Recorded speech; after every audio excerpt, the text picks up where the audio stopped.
અંજાર તાલુકાના ટપ્પર ગ્રામજનો દ્વારા આજે કચ્છ કલેક્ટરને આવેદનપત્ર આપવામાં આવ્યું. ગામમાં આવેલ જમીન ગેટકોને ફાળવાતા ગ્રામજનોમાં રોષ ભરાયો હતો. જ્યાં જમીન ફાળવાઈ તેના કરતા અલગ જમીન પર કામ ચાલુ હોવાના આક્ષેપો પણ ગામ લોકો દ્વારા કરવામાં આવ્યા હતા અને તંત્રની મિલીભગતથી ગ્રામની મંજૂરી ના હોવા છતાં પણ દાદાગીરીથી કામ ચાલુ છે. ગ્રામજનો દ્વારા કલેક્ટરને આવેદનપત્ર આપતા જણાવ્યું હતું કે તંત્ર આની પૂરતી તપાસ કરી ઝડપથી કામ બંધ કરાવે, નહીતર ગામજનો ઉગ્ર આંદોલન કરશે. તમારું નામ પરિચય? મારું નામ ઈશ્વર સોમા રબારી, ગામ ટપ્પર, તાલુકો અંજારથી આવું. શું રજૂઆત લઈને આવ્યા છો? નામ પરિચય આખું સ્ટાર્ટિંગ તમારું નામ પરિચય, પછી શું રજૂઆત છે ને ક્યાં આવ્યા છો? મારું નામ ઈશ્વર સોમા રબારી, ગામ ટપ્પર, તાલુકો અંજારથી આવું છું. હવે હકીકત એવી છે કે માન્ય કલેક્ટર સાહેબના હુકમ નંબર J1-2 વસી સોલાર પાર્ક 11/2024 એ હુકમ કરવામાં આવેલો હતો અને ટપ્પર્સના ટાવર્સ સર્વે નંબર 726માં ગેટકોના હયાત સબસ્ટેશનની નજીક સોલાર પાર્ક માટેની જમીન કલેક્ટર સાહેબ દ્વારા 62 એકર જમીન મંજૂર કરાયેલી હતી. તેમ છતાં તેનાથી અન્ય જગ્યાએ અન્યત્ર 5 કિલોમીટર દૂર DLR કચેરીના અધિકારીઓના સંડોવણીથી અન્યત્ર જગ્યાએ જમીન માપણી કરાવી અને 127 એકર ગૌચર જમીન ઉપર કબજો કરી લેવામાં આવેલ છે કંપની દ્વારા. તો તેના વિશે આવેદનપત્ર અમે આપવા આવ્યા છીએ. Gujarat State Electricity Corporation Limited પાંથરોને આ જમીન મંજૂર કરવામાં આવેલ હતી. ક્યાં ક્યાં રજૂઆત કરી છે? અમે માન્ય કલેક્ટર સાહેબને આજે આવેદનપત્ર આપવા આવ્યા છીએ બહોળી સંખ્યામાં. અને ડુંગરની જે જગ્યા છે લતાડા ડુંગરની તળેટીમાં, ત્યાં ગામની ગાયો લીલું હરિયાળું ઘાસ ચરવા માટે જતી હોય છે અને ત્યાં પાબુદાદાનું સ્થાનક આવેલ છે, રૂપાસરી તરાવડી આવેલ છે, સુરાપુરાના પાડિયા આવેલ છે અને તરાવડી ઉપર દબાણ કરી અને તેને પૂરી નાખવામાં આવેલ છે. લીલા હરિયાળા વૃક્ષોનું ઉચ્છેદન કરવામાં આવ્યું છે. મોરોને અને હરણોને ડુંગર ઉપર શરણ લેવા માટે એને મજબૂર કરવામાં આવ્યા છે. યાત્રા છે. હું ટપ્પરના ઉપસેવક તરીકે છું અને અમારા ગામની અંદર ગૌચર જમીન ઉપર આ કંપની દ્વારા સોલાર પ્લાન્ટ રાખવામાં આવે છે. ત્યાં હકીકત એવું છે કે આ જે જમીન છે તે ત્યાં એમને મંજૂર નથી થઈ, મંજૂર બીજી જગ્યાએ થઈ છે. તો આ લોકો ગામને દબાવી પોલીસ પ્રોટેક્શન રાખી અને જોર જબરદસ્તી કામ કરે છે. ગામ લોકો બધા ભેગા થઈને ત્યાં ગયા હતા તો તેમને પંચાયતની પણ મંજૂરી નથી લીધી અને દિવાલ બનાવી નાખી હતી. તો એ દિવાલને ગામવાળાઓએ તોડી નાખી છે. પણ એ લોકોએ પર્સનલી અમારું થાણું લાગે દુધઈ ત્યાં એને ફરિયાદ કરી છે કે ટપ્પર ગામથી આ લોકો આવ્યા હતા અને અમારી નુકસાની કરી છે. હકીકત એવી છે કે જમીન ગામની છે અને એ લોકો દાદાગીરીથી આ કામ કરે છે. અને હવે આજ પછી અમારા ગામ લોકો જશે અને ત્યાં પોલીસ દ્વારા કોઈ પણ માણસને હાનિ થશે તો એની જવાબદારી અમે આ સોલાર કંપની ઉપર રાખીએ છીએ. અને આ મીડિયા દ્વારા અમે આ નિવેદન તમને આપીએ છીએ. તમે સાથ સહકાર આપો, કેમ કે કાલે ગામ લોકો જશે તો એ પોલીસ લઈ આવશે અને ગામવાળાઓને જેલ રખાવશે. તો આ અમે જવાબદારી મીડિયા થ્રુ એમ કહીએ છીએ કે કોઈ પણ ગામના માણસને જો કાંઈ પણ હાનિ થઈ તો એની જવાબદારી કંપની રહેશે. મારું નામ શંકરભાઈ મહેત્રા, હું ગોપાલનગર ગૌશાળાનું સંચાલન સંભાળું છું.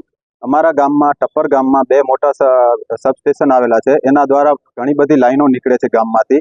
તો ગેટકોના નામે એ લોકો બધી થાંભલા ને ટાવર્સ નાખે છે અને કોઈ જાતનું પૂરું વળતર આપતા નથી. અને ગામની ગૌચર જમીનમાંથી જે લાઈનો પાસ થાય છે એમાં એ લોકો સખત ના પાડે છે કે અમે આમાં 1 રૂપિયો નહીં આપીએ. જો ગામની ગૌચર જમીન જ કબજાવી લેશે તો ગામનું ચરિયાણ ક્યાં જશે? એ કહે છે થાંભલાના 35,000 રૂપિયા અમે આપીએ ગૌચરના. તો આ તો યોગ્ય નથી. ગામની જમીન જાય છે, ગામનું ગૌચર જાય છે, તો ગામની ગાયો ક્યાં જશે? અને જે ખેડૂતના ખેતરમાં કે જાય છે ત્યાં પણ એ લોકો દબાણથી, પોલીસ પ્રોટેક્શનથી કાવા દાવા કરીને ત્યાં કણે થાંભલાની નાખી જાય છે અને ખેડૂતને કોઈ પૂરતું વળતર આપતું નથી. આજુબાજુના ગામમાં 10 લાખ રૂપિયા થાંભલાને આપતા હોય છે તો ટપ્પરમાં 1.5 લાખ રૂપિયા જ આપે છે. તો આ ભેદભાવ જે ગેટકો પોતાની દાદાગીરી કરે છે એ બંધ થવી જોઈએ ગેટકોની. નહીતર ગામ લોકોનો જો આક્રોશ વધી ગયો તો પછી ત્યાં 2 મોટા સબસ્ટેશન પણ બંધ કરાવવાની ગામ લોકોને ફરજ પડશે. અને જો મોટા સબસ્ટેશન બંધ થશે તો કચ્છમાં અંધકાર છવાઈ જશે. એ હકીકત છે.